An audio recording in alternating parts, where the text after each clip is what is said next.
ಸ್ನೇಹಿತರೆ CSIR ಅಂದರೆ central for cellular and molecular ಬಯಾಲಜಿಯಲ್ಲಿ ಖಾಲಿರ್ತಕ್ಕಂಥ ಹುದ್ದೆಗಳ ನೇಮಕಾತಿಯ ಬಗ್ಗೆ ಇವತ್ತಿನ ಈ ಒಂದು ವಿಡಿಯೋದಲ್ಲಿ ಪ್ರತಿಯೊಂದನ್ನು ಕೂಡ ವಿವರವಾಗಿ ನೋಡೋಣ. ಅದೇ ರೀತಿ ಒಂದು ವಿಡಿಯೋನ ಯಾರಾದರೂ ಹೊಸದಾಗಿ ನೋಡ್ತಿದ್ರೆ ಸಬ್ಸ್ಕ್ರೈಬ್ ಮಾಡ್ಕೊಳ್ಳಿ. ಈ ಒಂದು CSIR ಅಲ್ಲಿ ಖಾಲಿರ್ತಕ್ಕಂಥ ಹುದ್ದೆಗಳಿಗೆ ಸಂಬಂಧಪಟ್ಟಂತೆ ಈಗಾಗಲೇ ಅರ್ಜಿಯನ್ನು ಸಲ್ಲಿಸೋದಕ್ಕೂ ಕೂಡ ಪ್ರಾರಂಭವಾಗಿರ್ತಕ್ಕಂಥದ್ದು. ಅಂದರೆ 28/4/2026 ಅಪ್ಲಿಕೇಶನ್ ಸ್ಟಾರ್ಟ್ ಆಗಿರುತ್ತೆ. ಈ ಒಂದು ಡೇಟಿಂದ ನಾವಿಲ್ಲಿ 26/5/2026 ತನಕ ಆನ್ಲೈನ್ ಮೂಲಕ ಅರ್ಜಿನ ಸಲ್ಲಿಸ್ಬೋದಾಗಿರುತ್ತೆ. ಇನ್ನು ಇಲ್ಲಿ ಖಾಲಿರ್ತಕ್ಕಂಥ ಹುದ್ದೆಗಳಿಗೆ ಸಂಬಂಧಪಟ್ಟಂತೆ ಒಂದು ಅಪ್ಲೈ ಮಾಡೋ ಲಿಂಕನ್ನು ಕೂಡ ನಾನು ನಮ್ಮ ಟೆಲಿಗ್ರಾಮ್ ಗ್ರೂಪಲ್ಲಿ ಕೊಟ್ಟಿರ್ತೀನಿ. ಇನ್ನು ಇದಾದಮೇಲೆ ನೀವು ಒಂದು ಅಪ್ಲಿಕೇಶನ್ ಪ್ರಿಂಟನ್ನು ತೊಗೊಳ್ಳದೇ ಇದ್ದಲ್ಲಿ ಅಪ್ಲಿಕೇಶನ್ನ ಹಾಕಿ ಎರಡು ನೀವು ಲಾಸ್ಟ್ ಡೇಟ್ ಬಂದುಬಿಟ್ಟು ಹಾರ್ಡ್ ಕಾಪಿಯನ್ನು ತೊಗೊಳ್ಳೋದಕ್ಕೆ 5/6/2026 ತನಕ ಕಾಲಾವಕಾಶವನ್ನು ಕೂಡ ಕೊಟ್ಟಿರ್ತಾರೆ. ಇನ್ನು ಎರಡು ನೀವು ಈ ಒಂದು ಲಿಂಕ್ ಮೂಲಕ ನಾವು ಇಲ್ಲಿ ಅಪ್ಲಿಕೇಶನ್ನ ಹಾಕಬೇಕಾಗುತ್ತೆ. ಡೈರೆಕ್ಟಾಗಿ ಇಲ್ಲಿ ಕೊಟ್ಟಿರ್ತಕ್ಕಂಥ ಲಿಂಕನ್ನು ನೀವು ಗೂಗಲಲ್ಲಿ ಸರ್ಚ್ ಮಾಡಿದ್ರು ಕೂಡ ಅಫಿಷಿಯಲ್ ವೆಬ್ಸೈಟ್ ಓಪನ್ ಆಗುತ್ತೆ. ಅಲ್ಲೂ ಕೂಡ ಡೈರೆಕ್ಟಾಗಿ ನೀವು ಅರ್ಜಿನ ಸಲ್ಲಿಸ್ಬೋದಾಗಿರುತ್ತೆ. ಇನ್ನು ಇಲ್ಲಿ ಖಾಲಿರ್ತಕ್ಕಂಥ ಹುದ್ದೆಗಳಿಗೆ ಸಂಬಂಧಪಟ್ಟಂತೆ ಅರ್ಜಿನ ಸಲ್ಲಿಸೋದಕ್ಕೆ ಯಾವ ರೀತಿ ಕ್ವಾಲಿಫಿಕೇಷನ್ ಆಗಿರಬೇಕು, ಎಷ್ಟೆಷ್ಟು ವೇಕೆನ್ಸಿಗಳು ಖಾಲಿ ಇರ್ತವೆ, ಜೊತೆಗೆ ಇನ್ನಿತರ ಮಾಹಿತಿಯ ಬಗ್ಗೆ ನಾವಿಲ್ಲಿ ಪ್ರತಿಯೊಂದನ್ನು ಕೂಡ ಈಗ ವಿವರವಾಗಿ ನೋಡ್ತಾ ಹೋಗೋಣ. ಇಲ್ಲಿ ಖಾಲಿ ಇರ್ತಕ್ಕಂಥ ಹುದ್ದೆಗಳು ಯಾವ ರೀತಿ ಇದಾವೆ ಅಂದ್ರೆ ಟೆಕ್ನಿಕಲ್ ಆಫೀಸರ್ ಹುದ್ದೆಗಳು ಖಾಲಿ ಇರ್ತವೆ. ನೋಡಿ ಇದು ಪೋಸ್ಟ್ ನೇಮ್ ಆಗಿರುತ್ತೆ. ಟೆಕ್ನಿಕಲ್ ಆಫೀಸರ್ ಹುದ್ದೆಗಳು ಖಾಲಿ ಇರ್ತವೆ. ಇನ್ನು ಟೋಟಲ್ ಆಗಿ ಖಾಲಿ ಇರ್ತಕ್ಕಂಥ ಒಟ್ಟು ಹುದ್ದೆಗಳ ಸಂಖ್ಯೆ ಬಂದ್ಬಿಟ್ಟು 4 ಹುದ್ದೆಗಳು ಖಾಲಿ ಇರ್ತವೆ. ಇನ್ನು ಪೇ ಸ್ಕೇಲ್ ಬಂದ್ಬಿಟ್ಟು ಲೆವೆಲ್ 7ರಲ್ಲಿ ಪೇ ಸ್ಕೇಲ್ ಸಿಗುತ್ತೆ. ಅಂದರೆ ಇಲ್ಲಿ ಅಪ್ರಾಕ್ಸಿಮೇಟ್ ಆಗಿ 91,070 ರೂಪಾಯಿ ತನಕ ಒಂದು ಸ್ಯಾಲ್ರಿನೂ ಕೂಡ ಸಿಗ್ತಕ್ಕಂಥದ್ದು ಒಂದು ಅಂದಾಜಾಗಿ ಇಲ್ಲಿ ಕೊಟ್ಟಿದ್ದಾರೆ. ಇನ್ನು ವಯೋಮಿತಿ ಬಂದ್ಬಿಟ್ಟು ಗರಿಷ್ಠವಾಗಿ 30 ವರ್ಷದ ಒಳಗಡೆ ಇರ್ತಕ್ಕಂಥವ್ರು ಈ ಒಂದು ಪೋಸ್ಟ್ಗೆ ಸಂಬಂಧಪಟ್ಟಂತೆ ಇಲ್ಲಿ ಅರ್ಜಿನ ಸಲ್ಲಿಸ್ಬೋದಾಗಿರುತ್ತೆ. ಜೊತೆಗೆ ಟೆಕ್ನಿಕಲ್ ಆಫೀಸರ್ ಮತ್ತು TO 01 ಅಂತ ಕೊಟ್ಟಿರ್ತಾರೆ. ಇಲ್ಲಿ ಕೂಡ ಸಪ್ರೇಟಾಗಿ ಒಂದು ಕ್ಯಾಟಗರಿ ಆಧಾರದ ಮೇಲೆ ಖಾಲಿ ಇರ್ತಕ್ಕಂಥ ವೇಕೆನ್ಸಿಗಳಾಗಿರ್ಬೋದು ಮತ್ತು ಕ್ವಾಲಿಫಿಕೇಷನ್ ಬಗ್ಗೆ ಮಾಹಿತಿಯನ್ನು ಕೊಟ್ಟಿರ್ತಾರೆ. ಇಲ್ಲಿ ಕ್ಯಾಟಗರಿ ವೈಸ್ ಖಾಲಿ ಇರ್ತಕ್ಕಂಥ ಹುದ್ದೆಗಳ ಸಂಖ್ಯೆ ಬಗ್ಗೆ ನಾವು ಮಾಹಿತಿಯನ್ನು ನೋಡ್ತಾ ಹೋದ್ರೆ ಇಲ್ಲಿ ನೋಡಿದೆವು ಟೋಟಲ್ ಆಗಿ 4 ಹುದ್ದೆಗಳು ಖಾಲಿದಾವಲ್ಲ. ಇಲ್ಲಿ URಲ್ಲಿ ಅಂದರೆ ಜನರಲ್ ಅಭ್ಯರ್ಥಿಗಳಿಗೆ ಸಂಬಂಧಪಟ್ಟಂತೆ 2 ವೇಕೆನ್ಸಿಗಳನ್ನು ಕೊಟ್ಟಿದ್ದಾರೆ. EWCಯಲ್ಲಿ 1 ಮತ್ತು SCಯಲ್ಲಿ 1 ವೇಕೆನ್ಸಿಯನ್ನು ಕೊಟ್ಟಿರ್ತಾರೆ. ಇನ್ನು ಕ್ವಾಲಿಫಿಕೇಷನ್ ಯಾವ ರೀತಿ ಆಗಿರಬೇಕಂದ್ರೆ ಅರ್ಜಿಯನ್ನು ಸಲ್ಲಿಸೋದಕ್ಕೆ ಇಲ್ಲಿ MSCಯಲ್ಲಿ ಯಾರಲ್ಲ ಹಾಸ್ಪಿಟಾಲಿಟಿ ಅಡ್ಮಿನಿಸ್ಟ್ರೇಷನ್ ಅಥವಾ ಹಾಸ್ಪಿಟಾಲಿಟಿ ಮ್ಯಾನೇಜ್ಮೆಂಟ್ ಅದನ್ನು ಮಾಡಿರ್ತಾರೆ. ಈ ಆರ್ಡ್ರಲ್ಲಿ ಯಾವುದಾದ್ರೂ ಒಂದನ್ನು ಮಾಡ್ಕೊಂಡು ಅದರಲ್ಲಿ ಕನಿಷ್ಠವಾಗಿ ನೀವು 55% ಒಂದಿಗೆ ಪಾಸ್ ಆಗಿರಬೇಕಾಗತ್ತೆ. ಆಗಿರ್ತಕ್ಕಂಥವ್ರು ಈ ಒಂದು ಹುದ್ದೆಗಳಿಗೆ ಸಂಬಂಧಪಟ್ಟಂತೆ ಇಲ್ಲಿ ಅರ್ಜಿನ ಸಲ್ಲಿಸ್ಬೋದಾಗಿರುತ್ತೆ. ನೀವು ಕೂಡ ಒಂದು ಸಾರಿ ವೆರಿಫೈ ಮಾಡ್ಕೊಂಡು ಈ ಒಂದು ಕ್ವಾಲಿಫಿಕೇಷನ್ ಆಗಿದ್ರೆ ಇಲ್ಲಿ ಖಾಲಿ ಇರ್ತಕ್ಕಂಥ ಹುದ್ದೆಗಳಿಗೆ ನೀವು ಅರ್ಜಿನ ಸಲ್ಲಿಸ್ಬೋದಾಗಿರತ್ತೆ. ಇನ್ನು ಯಾವ ರೀತಿ ಕೆಲಸ ಇರುತ್ತೆ ಅದರ ಬಗ್ಗೆಯೂ ಕೂಡ ಮಾಹಿತಿಯನ್ನು ಕೊಟ್ಟಿರ್ತಾರೆ. ಅದನ್ನು ಕೂಡ ನೀವು ಇಲ್ಲಿ ಚೆಕ್ ಮಾಡ್ಬೋದಾಗಿರತ್ತೆ. ಈ ವೈಮಿತಿ ಸಲ್ಲಿಕೆನೂ ಕೂಡ ಸಿಗುತ್ತಾ. ಒಂದು ಕ್ಯಾಟಗರಿ ವೈಸ್ ವೈಮಿತಿ ಸಲ್ಲಿಕೆ ಬಗ್ಗೆ ಮಾಹಿತಿಯನ್ನು ಕೊಟ್ಟಿರ್ತಾರೆ. ಇಲ್ಲಿ SC ಅಭ್ಯರ್ಥಿಗಳಿಗೆ ಸಂಬಂಧಪಟ್ಟಂತೆ 5 ವರ್ಷದ ತನಕ ವೈಮಿತಿ ಸಲ್ಲಿಕೆ ಸಿಗುತ್ತಾ. ಇನ್ನು PWDಯಲ್ಲಿ ಬರ್ತಕ್ಕಂಥ UR ಮತ್ತು EWS ಅಭ್ಯರ್ಥಿಗಳಿಗೆ ಸಂಬಂಧಪಟ್ಟಂತೆ 10 ವರ್ಷದ ತನಕ ವೈಮಿತಿ ಸಲ್ಲಿಕೆನೂ ಕೂಡ ಸಿಗ್ತಕ್ಕಂಥದ್ದು. ಇಲ್ಲಿ ನೀವು ಕರೆಕ್ಟಾಗಿ ಚೆಕ್ ಮಾಡ್ಕೊಂಡು ಕೂಡ ಅಪ್ಲಿಕೇಶನ್ನ ಹಾಕ್ಬೋದಾಗಿರತ್ತೆ. ಇನ್ನು ಇದಾದಮೇಲೆ ಇಲ್ಲಿ ಖಾಲಿರ್ತಕ್ಕಂಥ ಹುದ್ದೆಗಳಿಗೆ ಸಂಬಂಧಪಟ್ಟಂತೆ ಯಾವ ರೀತಿ ಆದಂಥ ಒಂದು ಸೆಲೆಕ್ಷನ್ ಪ್ರೋಸೆಸ್ ಇರುತ್ತೆ ಅದರ ಬಗ್ಗೆ ನಾವಿಲ್ಲಿ ಮಾಹಿತಿನ ನೋಡ್ತಾ ಹೋಗೋಣ. ಈಗ ಇಲ್ಲಿ ಕೆಳಗಡೆ ಅವರು ಒಂದು ಸೆಲೆಕ್ಷನ್ ಪ್ರೊಸೆಸ್ ಬಗ್ಗೆ ಮಾಹಿತಿಯನ್ನು ಕೂಡ ಕೊಟ್ಟಿರ್ತಾರೆ. ಇಲ್ಲಿ ಯಾವ ರೀತಿ ಒಂದು ಆಯ್ಕೆಯನ್ನು ಮಾಡ್ಕೋತಾರೆ ಅಂದರೆ ಕರೆಕ್ಟಾಗಿ ಚೆಕ್ ಮಾಡ್ಕೊಳ್ಳಿ. ಇದು ಪೋಸ್ಟ್ ನೇಮ್ ಆಗಿರುತ್ತೆ ಟೆಕ್ನಿಕಲ್ ಆಫೀಸರ್ ಅಂತೇಳಿ ಪೋಸ್ಟ್ ನೇಮು. ಇಲ್ಲಿ ಮೊದಲೇ ನೋಡ್ಕೊಂಡು ನೀವು ಮೊದಲೇದಾಗಿ ಇಲ್ಲಿ ನೀವು ಯಾರೆಲ್ಲ ಅಪ್ಲಿಕೇಶನ್ನ ಹಾಕಿರ್ತೀರಿ ಅದರಲ್ಲಿ ಅವರು ಡೈರೆಕ್ಟಾಗಿ ಶಾರ್ಟ್ ಲಿಸ್ಟಿಂಗನ್ನು ಮಾಡ್ತಾರೆ. ಅಂದರೆ ನೀವು ಇಲ್ಲಿ ಅರ್ಜಿನ ಸಲ್ಲಿಸೋದಕ್ಕೆ ಬೇಕಾಗಿರ್ತಕ್ಕಂಥ ಎಜುಕೇಷನ್ ಕ್ವಾಲಿಫಿಕೇಷನಲ್ಲಿ ತೊಗೊಂಡಿರ್ತಕ್ಕಂಥ ಒಂದು ಪರ್ಸೆಂಟೇಜನ್ನು ಆಧಾರವಾಗಿ ಇಟ್ಕೊಂಡು ಮೊದಲೇದಾಗಿ ಶಾರ್ಟ್ ಲಿಸ್ಟಿಂಗನ್ನು ಮಾಡ್ತಾರೆ. ಒಂದು ಶಾರ್ಟ್ ಲಿಸ್ಟಿಂಗಲ್ಲಿ ಕ್ವಾಲಿಫೈಡ್ ಆಗಿರ್ತಕ್ಕಂಥ ಅಭ್ಯರ್ಥಿಗಳಿಗೆ ಸಂಬಂಧಪಟ್ಟಂತೆ ಮುಂದಿನ ಹಂತದಲ್ಲಿ ಟ್ರೇಡ್ ಟೆಸ್ಟ್ ಕೂಡ ಇರತಕ್ಕಂಥದ್ದು. ಕರೆಕ್ಟಾಗಿ ಚೆಕ್ ಮಾಡ್ಕೊಳ್ಳಿ ಯಾವ ರೀತಿ ಆಯ್ಕೆಯನ್ನು ಮಾಡ್ಕೋತಾರೆ ಅಂತ ಹೇಳಿ. ಇದು ಟ್ರೇಡ್ ಟೆಸ್ಟ್ ಬಂದ್ಬಿಟ್ಟು ಯಾವ ರೀತಿ ಇರುತ್ತೆ ಅದರ ಬಗ್ಗೆ ಮಾಹಿತಿಯನ್ನು ಕೊಟ್ಟಿರ್ತಾರೆ. ಮತ್ತು ನೀವು ಇಲ್ಲಿ ಟ್ರೇಡ್ ಟೆಸ್ಟಲ್ಲಿ ಕ್ವಾಲಿಫೈಡ್ ಆದಮೇಲೆ ಕರೆಕ್ಟಾಗಿ ಚೆಕ್ ಮಾಡ್ಕೊಳ್ಳಿ. ಮೊದಲಾಗಿ ಶಾರ್ಟ್ ಲಿಸ್ಟಿಂಗ್ ಇರುತ್ತೆ. ಶಾರ್ಟ್ ಲಿಸ್ಟಿಂಗಲ್ಲಿ ಕ್ವಾಲಿಫೈಡ್ ಆಗಿರ್ತಕ್ಕಂಥ ಅಭ್ಯರ್ಥಿಗಳಿಗೆ ಡೈರೆಕ್ಟಾಗಿ ಅವರು ಟ್ರೇಡ್ ಟೆಸ್ಟನ್ನು ತೊಗೋತಾರೆ. ಟ್ರೇಡ್ ಟೆಸ್ಟಲ್ಲಿ ಕ್ವಾಲಿಫೈಡ್ ಆದಮೇಲೆ ಇಲ್ಲಿ ರಿಟರ್ನ್ ಟೆಸ್ಟ್ ಕೂಡ ಇರುತ್ತೆ. ರಿಟರ್ನ್ ಟೆಸ್ಟ್ಗೆ ಸಂಬಂಧಪಟ್ಟಂಥ ಮಾಹಿತಿಯನ್ನು ಕೂಡ ಕೊಟ್ಟಿದ್ದಾರೆ. ಇಲ್ಲಿ ಪೇಪರ್ ಫಸ್ಟ್ ಇರುತ್ತೆ, ಪೇಪರ್ ಸೆಕೆಂಡ್ ಇರುತ್ತೆ, ಪೇಪರ್ ಥರ್ಡ್ ಇರುತ್ತೆ ಅಂತ ಅವರು ಮಾಹಿತಿಯನ್ನು ಕೊಟ್ಟಿದ್ದಾರೆ.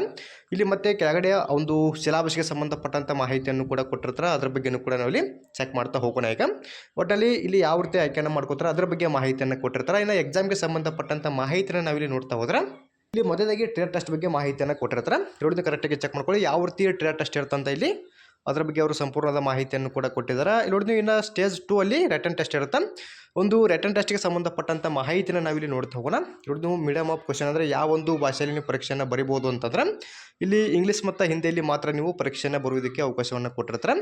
ಇನ್ನು ಇದಾದಮೇಲೆ ಸ್ಟ್ಯಾಂಡರ್ಡ್ ಆಫ್ ಎಕ್ಸಾಮಿನೇಷನ್ ಅಂತ ಕೊಟ್ಟಿರ್ತಾರೆ. ಅಂದರೆ ನೀವು ಇಲ್ಲಿ ಯಾವ ಒಂದು ಕ್ವಾಲಿಫಿಕೇಷನ್ ಮೇಲೆ ಅಪ್ಲಿಕೇಶನ್ ಹಾಕಿರ್ತೀರಿ ಆ ಒಂದು ಕ್ವಾಲಿಫಿಕೇಷನ್ ಲೆವೆಲಲ್ಲಿ ಪ್ರಶ್ನೆಗಳು ಬರ್ತಾವಂತ ಕೂಡ ಅವರು ಮಾಹಿತಿನ ಕೊಟ್ಟಿದ್ದಾರೆ. ಇನ್ನು ಟೋಟಲ್ ಆಫ್ ಕ್ವಶನ್ ಅಂದರೆ 200 ಪ್ರಶ್ನೆಗಳು ಇರ್ತವೆ. ಈ ಒಂದು ಪರೀಕ್ಷೆಯನ್ನು ಬರೀಬೇಕಾಗತ್ತೆ. ನೀವು ಇಲ್ಲಿ ಪರೀಕ್ಷೆ ಪರೀಕ್ಷೆಯನ್ನು ಬರೆಯೋದಕ್ಕೆ ಕಾಲಾವಕಾಶ ಬಂದ್ಬಿಟ್ಟು 3 ಗಂಟೆ ನಿಮಗೆ ಕಾಲಾವಕಾಶವನ್ನು ಕೊಟ್ಟಿರ್ತಾರೆ. ಇಲ್ಲಿ ಮತ್ತೆ ಪೇಪರ್ ಫಸ್ಟ್ಗೆ ಸಂಬಂಧಪಟ್ಟಂತೆ ಮತ್ತಷ್ಟು ಮಾಹಿತಿಯನ್ನು ಕೂಡ ಕೊಟ್ಟಿರ್ತಾರೆ. ಟೋಟಲ್ ಆಗಿ ನೋಡ್ಕೊಂಡು ಇಲ್ಲಿ 50 ಕ್ವಶನ್ಸ್ ಇರ್ತಾವೆ. ನೋಡಿ ಮೆಂಟಲ್ ಎಬಿಲಿಟಿ ಟೆಸ್ಟ್ಗೆ ಸಂಬಂಧಪಟ್ಟಂತೆ ಸಪ್ರೇಟಾಗಿ ಕೊಟ್ಟಿದ್ದಾರೆ. ಇನ್ನು ಮ್ಯಾಕ್ಸಿಮಮ್ ಅಂದರೆ 100 ಮಾರ್ಕ್ಸಿಗೆ ನೀವು ಪರೀಕ್ಷೆಯನ್ನು ಬರಿಬೋದಾಗಿರತ್ತೆ. ಇನ್ನು ನೋಡಿ ನೀವು ನೆಗೆಟಿವ್ ಮಾರ್ಕ್ಸ್ ಕೂಡ ಇರೋಂಗಿಲ್ಲ. There will be no negative marks ಅಂತ ಕೊಟ್ಟಿರ್ತಾರೆ. ಈ ಒಂದು ಪರೀಕ್ಷೆಯಲ್ಲಿ ಯಾವುದೇ ರೀತಿ ನೆಗೆಟಿವ್ ಮಾರ್ಕ್ಸ್ ಕೂಡ ಇರೋಂಗಿಲ್ಲ. ಇನ್ನು ಪೇಪರ್ 2ಗೆ ಸಂಬಂಧಪಟ್ಟಂತೆ ನೋಡ್ತಾ ಹೋಗೋಣ. ಇಲ್ಲಿ ಜನರಲ್ ಅವೇರ್ನೆಸ್ ಇರುತ್ತೆ, ಇಂಗ್ಲೀಷ್ ಲ್ಯಾಂಗ್ವೇಜ್ ಇರುತ್ತೆ. ಎರಡೂ ಕೂಡ 25 ಪ್ರಶ್ನೆಗಳಿರ್ತವೆ. ಇಲ್ಲಿ ಕೂಡ 25 ಪ್ರಶ್ನೆಗಳಿರ್ತವೆ. ಇನ್ನು 75 ಮಾರ್ಕ್ಸಿಗೆ ಎಕ್ಸಾಮನ್ನು ನೀವು ಇಲ್ಲಿ ಬರೀಬೇಕಾಗುತ್ತೆ ಪ್ರತಿ ಪಾಠಲ್ಲೂ ಕೂಡ. ಇನ್ನು ಇಲ್ಲಿ ನೆಗೆಟಿವ್ ಮಾರ್ಕ್ಸ್ ಇರುತ್ತೆ. 1 negative mark for every wrong answer ಅಂತ ಕೊಟ್ಟಿರ್ತಾರೆ. ಅಂದರೆ ನಿಮ್ಮದು ಒಂದು ತಪ್ಪಾದಲ್ಲಿ ಒಂದು ಸರಿಯಾಗಿರ್ತಕ್ಕಂಥ ಮಾರ್ಕ್ಸನ್ನು ಕೂಡ ಕಟ್ ಮಾಡ್ತಾರೆ ಪೇಪರ್ 2 ಅಲ್ಲಿ. ಕರೆಕ್ಟಾಗಿ ಚೆಕ್ ಮಾಡ್ಕೊಳ್ಳಿ. ಇನ್ನು ಇದಾದಮೇಲೆ ಪೇಪರ್ 3ಗೆ ಸಂಬಂಧಪಟ್ಟಂತೆ ನೋಡ್ತಾ ಹೋದ್ರೆ ಇರೋದನ್ನ ಕರೆಕ್ಟಾಗಿ ಚೆಕ್ ಮಾಡ್ಕೊಳ್ಳಿ. ಅಂದರೆ ನೀವು ಇಲ್ಲಿ ಯಾವ ಒಂದು ಕ್ವಾಲಿಫಿಕೇಷನ್ ಮೇಲೆ ಅಪ್ಲಿಕೇಶನ್ನ ಹಾಕಿರ್ತೀರಿ ಆ ಒಂದು ಕ್ವಾಲಿಫಿಕೇಷನ್ಗೆ ಸಂಬಂಧಪಟ್ಟಂತೆ ನಿಮಗೆ 100 ಪ್ರಶ್ನೆಗಳು ಬರ್ತವೆ. 300 ಮಾರ್ಕ್ಸಿಗೆ ಎಕ್ಸಾಮನ್ನು ಬರಬೇಕಾಗುತ್ತೆ. ಅಂದರೆ 1 ಮಾರ್ಕ್ಸಿಗೆ 3 ಮಾರ್ಕ್ಸ್ ಸಿಗುತ್ತೆ.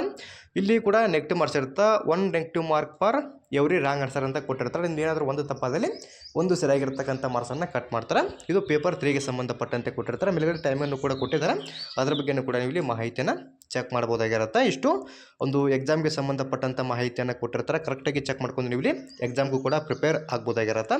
ಇನ್ನು ಹೌ ಟು ಅಪ್ಲೈ ಬಗ್ಗೆ ಕೂಡ ಮಾಹಿತಿಯನ್ನು ಕೊಟ್ಟಿರ್ತಾರೆ. ಇಲ್ಲಿ ಖಾಲಿರ್ತಕ್ಕಂಥ ಹುದ್ದೆಗಳಿಗೆ ನೀವು ಆನ್ಲೈನ್ ಮೂಲಕ ಅರ್ಜಿನ ಸಲ್ಲಿಸಬೇಕಾಗತ್ತೆ. ಈ ಒಂದು ಅಪ್ಲೈ ಮಾಡೋ ಲಿಂಕನ್ನು ಕೂಡ ನಾನು ನಮ್ಮ ಟೆಲಿಗ್ರಾಮ್ ಗ್ರೂಪಲ್ಲೇ ಕೊಟ್ಟಿರ್ತೀನಿ.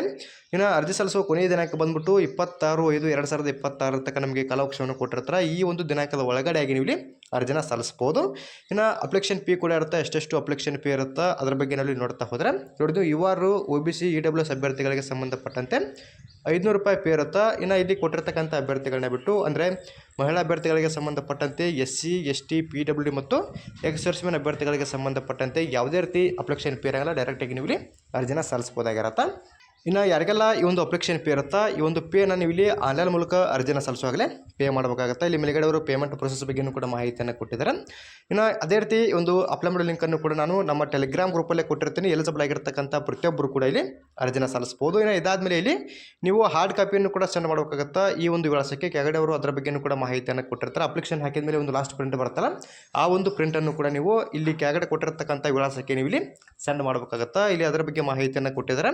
ಕರೆಕ್ಟಾಗಿ ಇಲ್ಲಿ ಕೊಟ್ಟಿರ್ತಕ್ಕಂಥ ಹಂತಗಳನ್ನು ಫಾಲೋ ಮಾಡ್ಕೊಂಡು ಅಪ್ಲಿಕೇಶನ್ ನೀವು ಇಲ್ಲಿ ಹಾಕಬೇಕಾಗತ್ತೆ. ಇಲ್ಲಿ ನೀವು ಅಪ್ಲಿಕೇಶನ್ನ ಹಾಕಬೇಕಾದ್ರೆ ಒಂದು ಯಾವ ಒಂದು ದಾಖಲಾತಿಗಳ ಜೊತೆಗೆ ಅಪ್ಲಿಕೇಶನ್ನ ಹಾಕಬೇಕಂದ್ರೆ ಇಲ್ಲಿ ಮೇಲ್ಗಡೆ ಕೊಟ್ಟಿರ್ತಾರೆ. ಅಲ್ಲಿ ಬಂದಿರತಕ್ಕಂಥ ಒಂದು ಅಪ್ಲಿಕೇಶನ್ ಫಾರಮ್ ಬೇಕಾಗುತ್ತೆ.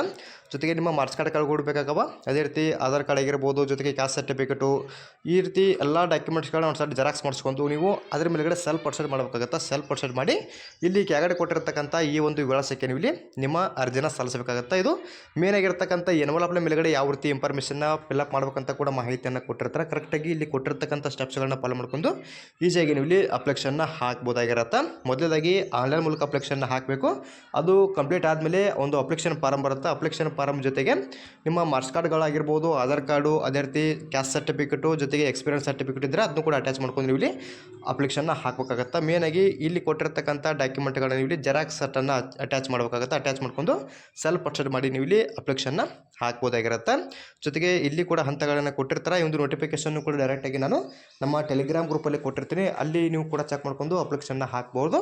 ನಿಮಗೇನಾದರೂ ಡೌಟ್ಗಳು ಅಥವಾ ಇನ್ನೂ ಹೆಚ್ಚಿನದಾಗಿರ್ತಕ್ಕಂಥ ಮಾಹಿತಿ ಬೇಕಿದ್ದರೂ ಕೂಡ ಕಮೆಂಟ್ ಮಾಡಿ. ಅದರ ಬಗ್ಗೆಯೂ ಕೂಡ ನಾನು ಮತ್ತಷ್ಟು ಮಾಹಿತಿನ ತಿಳಿಸಿಕೊಡ್ತೀನಿ. ಸದ್ಯಕ್ಕೆ ಇಷ್ಟು ಒಂದು ಮಾಹಿತಿ ಆಗಿರುತ್ತೆ. ಕರೆಕ್ಟಾಗಿ ಚೆಕ್ ಮಾಡ್ಕೊಂಡು ಎಲಿಜಿಬಲ್ ಆಗಿರ್ತಕ್ಕಂಥ ಪ್ರತಿಯೊಬ್ಬರು ಕೂಡ ಅರ್ಜಿನ ಸಲ್ಲಿಸ್ಬೋದು. ಇಲ್ಲಿ ಕೂಡ ಅವರು ಯಾವ ಒಂದು ದಾಖಲಾತಿಗಳನ್ನ ಅಟ್ಯಾಚ್ ಮಾಡಬೇಕು ಅದರ ಬಗ್ಗೆಯೂ ಕೂಡ ಸಂಪೂರ್ಣ ಮಾಹಿತಿಯನ್ನು ಕೊಟ್ಟಿದ್ದಾರೆ. ಇಲ್ಲಿ ಕೂಡ ನೀವು ಚೆಕ್ ಮಾಡ್ಕೊಂಡು ಅಪ್ಲಿಕೇಶನ್ನ ಹಾಕ್ಬೋದಾಗಿರುತ್ತೆ. ಅದೇ ರೀತಿ ಈ ಒಂದು ಮಾಹಿತಿ ತಮಗೆ ಇಷ್ಟವಾದಲ್ಲಿ ನಮ್ಮ ಚಾನಲ್ನ ಸಬ್ಸ್ಕ್ರೈಬ್ ಮಾಡಿ, ಹಾಗೆ ಲೈಕ್ ಮಾಡಿರಿ. ನಿಮ್ಮ ಸ್ನೇಹಿತರು ಕೂಡ ಶೇರ್ ಮಾಡಿ. ಅವರು ಕೂಡ ಇಲ್ಲಿ ಖಾಲಿ ಇರ್ತಕ್ಕಂಥ ಹುದ್ದೆಗಳಿಗೆ ಸಂಬಂಧಪಟ್ಟಂತೆ ಅರ್ಜಿನ ಸಲ್ಲಿಸಲಿ. ಇನ್ನು ಮತ್ತೊಂದು ಮಾಹಿತಿ ಮೇನಾಗಿ ಇಲ್ಲಿ ಕರೆಕ್ಟಾಗಿ ಚೆಕ್ ಮಾಡ್ಕೊಳ್ಳಿ. ಇಲ್ಲಿ ಡೇಟನ್ನು ಕೊಟ್ಟಿದ್ರು ಅವರು, ಲಾಸ್ಟ್ ಡೇಟು ಇಲ್ಲಿ ಮೇಲ್ಗಡೆ ಡೇಟನ್ನು ಕೊಟ್ಟಿರ್ತಾರೆ. ಇಲ್ಲಿ ನೀವು ಈ ಒಂದು ಹಾರ್ಡ್ ಕಾಪಿಯನ್ನು ಸೆಂಡ್ ಮಾಡುವ ಕೊನೆಯ ದಿನಾಂಕ ಬಂದ್ಬಿಟ್ಟು ಅಂದರೆ ಈ ಒಂದು ದಿನಾಂಕದ ಒಳಗಡೆ ಆಗಿ ನೀವು ನಿಮ್ಮ ಆನ್ಲೈನ್ ಮೂಲಕ ಅಪ್ಲಿಕೇಶನ್ ಹಾಕಿರ್ತಕ್ಕಂಥ ಪ್ರಿಂಟನ್ನು ತೆಗೆದುಕೊಂಡು ನಿಮ್ಮ ಡಾಕ್ಯುಮೆಂಟ್ಗಳನ್ನ ಜೆರಾಕ್ಸ್ ಮಾಡಿಸ್ಕೊಂಡು ಅಟ್ಯಾಚ್ ಮಾಡಿಕೊಂಡು ನೀವು 5/6/2026 ಒಳಗಡೆ ಆಗಿ ನೀವು ಇಲ್ಲಿ ಕೆಳಗಡೆ ಕೊಟ್ಟಿರ್ತಕ್ಕಂಥ ವಿಳಾಸಕ್ಕೆ ಸೆಂಡ್ ಮಾಡಬೇಕಾಗತ್ತಾ. ಇಷ್ಟು ಒಂದು ಹಂತಗಳಿರ್ತವೆ. ಕರೆಕ್ಟಾಗಿ ಅಪ್ಲಿಕೇಶನ್ನ ಹಾಕಿ ಅದೇ ರೀತಿ ಮತ್ತೆ ಮುಂದಿನ ವಿಡಿಯೋದಲ್ಲಿ ಭೇಟಿ ಆಗೋಣ. Thanks for watching.